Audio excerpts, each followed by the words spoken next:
What's up, guys? It's Kyle with another episode of Unlocking Your Inner Strength. Coming off a great weekend. Went car shopping, truck shopping, whatever. I'm not really sure what I want, so obviously that makes it a little more difficult. It's not a need. It's a more of a metaphysical reason why I'm looking for a new truck or car. But just like in life, if you don't have a definite aim and purpose, it's a little more difficult, right? But anyhow, we did that Friday night as a family, and I also hired Matt Fury to coach me again, which I'm really excited about. Matt coached me for a year, probably about 4 or 5 years ago, and I'm at a different spot in life. And I always believe in investing in yourself, which is a key component to success. And how can I be a coach if I don't have a coach? I just never understood that when people do that. I'm going to coach you, but I don't have a coach. And I look at basically the best people in the world at anything, any field, they all have coaches. Whether they admit it or not, they've got a coach. So that's some good stuff going on in my life. The gyms are doing well. And still been on this personal vision quest of challenging myself this past year physically, more so than in the past. And it's really to see if I have what it takes. So today, I'm going to kind of break down what I did last weekend with the Army Ranger Challenge, which was 4th of July weekend, coming into 4th of July. And it was something I saw online a while back. It's about 12 miles you have to do, 3 hours or less, with 35. I had 40 pounds on my back. Now, I never even run 12 miles straight before, so I wasn't sure if physically my body would hold out with the cramps that I suffer from sometimes. But I knew mentally, was really the reason I was doing it, to see if I had what it took. So we began, I say we because my part of my crew, my media crew, was there to videotape a good portion of it. And that's the principle of leverage, right? Turn it into content, turn it into inspiration. Because this was not a sanctioned event. This wasn't where there was a lot of people there, like a marathon, cheering you on and doing all. It was just me in these back trails. I actually saw a coyote too, which was pretty cool. I haven't seen one in a couple of years out in the wild. So I started out the challenge at a pretty good pace, like a 12-minute mile. So I knew I was ahead of the clip that I needed to keep. I had an average 15 minutes a mile. So I pretty much front-loaded this. So that's the first lesson. I pushed hard that first half of it when I knew I had the energy and the stamina to really go for it. And it was a good move. It was a good move. So you front load. So how do you do that in life? You're not promised the next year, the next 10 years, 20, 30, 40 years. So front load everything. Then when you get to the backside, if you want to cruise and take it easy, then you earn that right. Most people, though, try to keep it equal, like an equilibrium. And then they wind up really having to scramble when it gets to the end of something to make it work. So with this Army Ranger Challenge, I front-loaded. So I kept that pace for, 12 to 13 range, probably for the first half of it, let's say. And while I was going, anytime I caught myself looking too far ahead, it got harder. Just like in life, where you can think about the things you have to do next week or next month. And that creates almost like an anxiety, because you have the anxiety gap. There's not as much prediction and response. Well, how am I going to hold up next mile, 2 miles? How am I going to go another 6 miles? So I'd have to reel myself back in and be like, just focus one step after a time, one step after the other, one step at a time. And I'd keep pulling myself back in. And then I got about halfway through it, and the fatigue was starting to kick in a little bit. It's very, very humid here in the Jersey summers.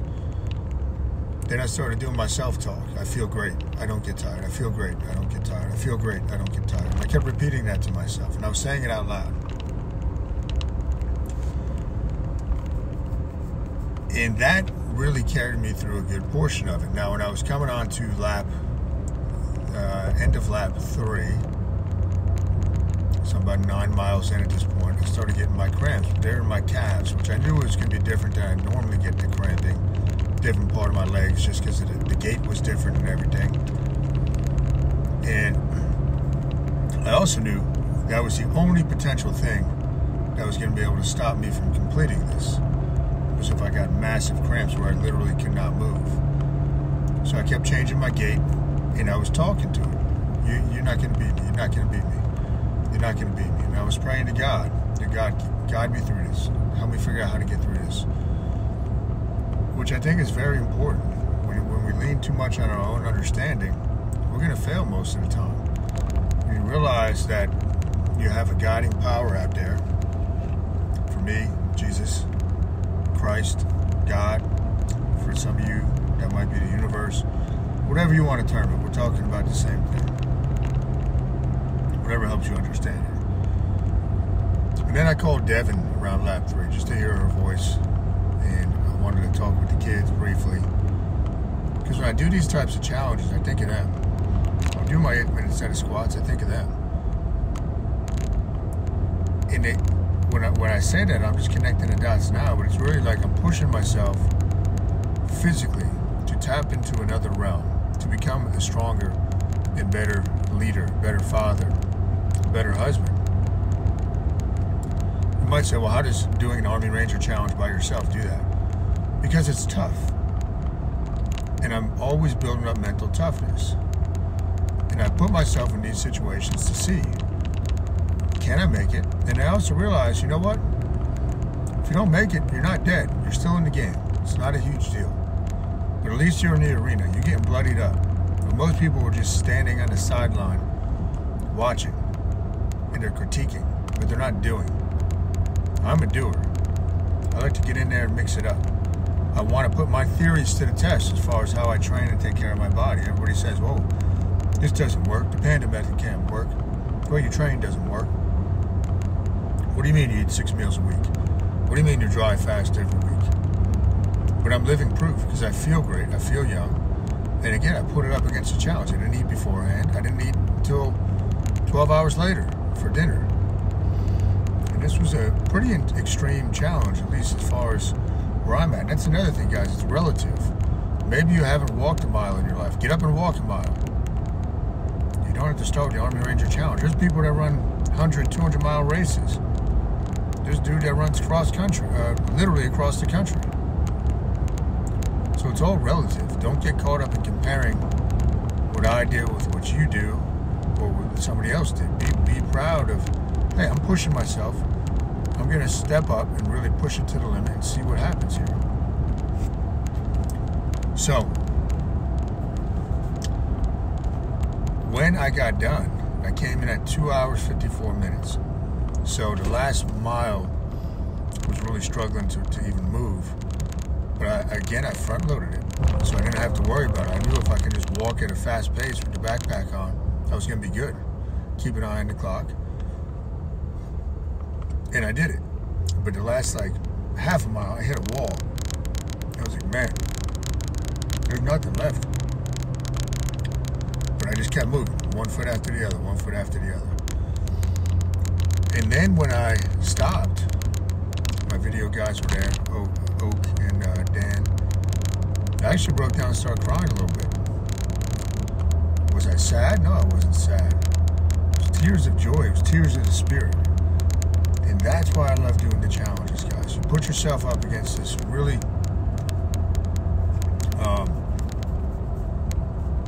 tough scenario, and you got to see, how am I going to respond? Because you can't rely on the physical body. The physical body can always keep going. It's the mind that will give up first, and it's the spirit that will really keep us going. The inspiration in the spirit, right? Inspire, which is a big word for me. It's something I got tattooed on the cross on my back. And we had a day trip to the spa planned for afterwards for my boy Spish's birthday. So it was really timely. I got to reflect. I was pretty wiped out the rest of the day. I had chafing, pretty bad chafing in some areas. I don't normally get it, but I managed to do it. Now here's the cool thing too. I recovered very quick from it. Next day I was a little sore. 2 days after, that Tuesday, 14 4th of July, it was like I never even did it. When I did Washington in March, the next day I was fine. And I attribute that stuff, the recovery, to how I live my life. I've got very little inflammation in my body. Typically I always feel great. I've got great strength endurance. Whereas if other people do this, they'd be banged up and they'd be shot for a week. They wouldn't be able to do anything. Now going into it too, the night before, I knew I wasn't going to get a ton of sleep because it was 4th of July weekend. We went to a party and were watching fireworks. So I only got about 5.5 hours of sleep, which wasn't ideal. And I felt myself trying to say, oh, maybe you should cancel, do it on another night. Maybe it's going to rain too much. And I'm like, that doesn't, when does that stuff matter to me? But that was the ego trying to get in the way, guys. That was the ego saying, it's okay. Just back off. You can do it at a later date. When, no, you can't do it at a later date. This was it. This was do what you said you would do. I had it planned. Now, I've got another challenge this summer. So once I had it planned, I knew I had to do it. There was no turning back. I try to live my life by that principle. Do what you said you would do. That's what we got up at the gyms. I have it tattooed on my wrist, you know, the acronym. But do what you said you would do. If you just do that and you put your best effort forward, you're going to be able to have quite a few awesome experiences in life, which is a cool thing. It's a really cool thing. But the self-talk, the sabotage, almost tried to overtake me. And like I said, what really got me through was the self-talk. Anytime I was feeling tired, it was, you can do this. You're not tired. You don't get tired. I feel great. And then I would pray. And it was very similar to 2 years ago when I did Mount Washington and was really using a lot of self-talk. As far as 2 years ago when I summited, I took everything I had in the tank to get up there. Mind, body, and spirit. Mental tricks. Physical, you know, the training all the way leading up to it. And realizing that it was going to enhance my spirit. Put yourself out there. See what happens, guys. But the self-talk was paramount. Strategy was paramount. Focusing on the present moment was paramount. And isn't that relevant? Because that's exactly how life is. Every day, it's your self-talk. Be present in the moment. Manage your state. Manage the inner dialogue. If you can do that, you can do anything, guys. So that was my Army Ranger challenge. I won't be doing it again anytime soon. Might do it with a buddy or two. If they want to do it, I'll support them. Maybe be like a pacer. But it was good, man. I'm glad I did it. Might be an annual thing that I do. We'll have to see. Wherever you're at in life, start picking out challenges that you can do, that you want to do, that scare you a little bit. If you have no fear over what it is that you're attempting to do, it's not big enough. You're just kind of taking the easy road, right? You're taking the easy road, and the easy road will become hard if that's what you continue to take. And if you take the hard road, guess what? Life will get a little bit easier. Okay, life will get easier. So that's what I have for you guys in today's episode. Hope it makes sense. I hope it connects with you guys. I hope you take some of this and apply it to your life. And if you like the episode, please leave a review. Share it with somebody. Thank you guys for the support. I will be back next week with another episode of Unlocking Your Inner Strength.